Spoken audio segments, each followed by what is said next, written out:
Hello दोस्तों, नई sketch के साथ नया कहानी साथ चलते कदम। गुड़िया जब पैदा हुई थी तो उसकी माँ सरिता ने पहली बार उसे गोद में उठाया था। एक छोटी सी जान जो नन्ही नन्ही आंखों से सरिता को देख रही थी, जैसे कह रही हो, माँ मैं आ गई हूँ। समय बीतता गया, गुड़िया बड़ी होती गई और सरिता की दुनिया उसका हर पहला कदम, हर पहली बात, हर पहली मुस्कान बनती गई। सरिता ने कभी किसी से कोई शिकायत नहीं की, ना नींद की, ना अपने सपनों की। उसका सपना अब सिर्फ एक था, अपनी बेटी को इस दुनिया में सबसे मजबूत और खुश इंसान बनाना। गुड़िया जब स्कूल जाने लगी तो उसकी टिफिन में उसके पसंद की चीजें होती थी। कभी आलू के पराठे, कभी इमली की चटनी। जब वो उदास होती, सरिता उसे कहानी सुनाकर हंसाती। वो उसकी पहली दोस्त थी जिसकी गोद में बैठकर गुड़िया रो सकती थी, हंस सकती थी, अपने सारे राज खोल सकती थी। एक दिन स्कूल में किसी ने गुड़िया से कहा, तुम्हारी माँ तो कुछ नहीं करती, बस घर में रहती है। गुड़िया ने पहले चुपचाप वो बात सुनी, लेकिन शाम को माँ से पूछा, माँ तुम क्या करती हो? सरिता मुस्कुराई और बोली, मैं तुम्हारा बचपन संभालती हूँ बेटा, जो सबसे बड़ी नौकरी है।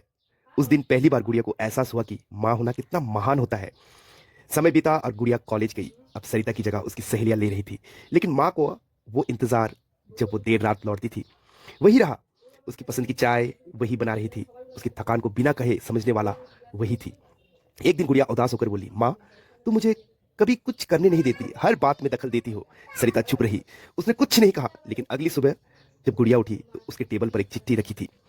बिटिया, मैं तुझ पर हुकूमत नहीं करती, बस तेरा साया बनी रहती हूँ।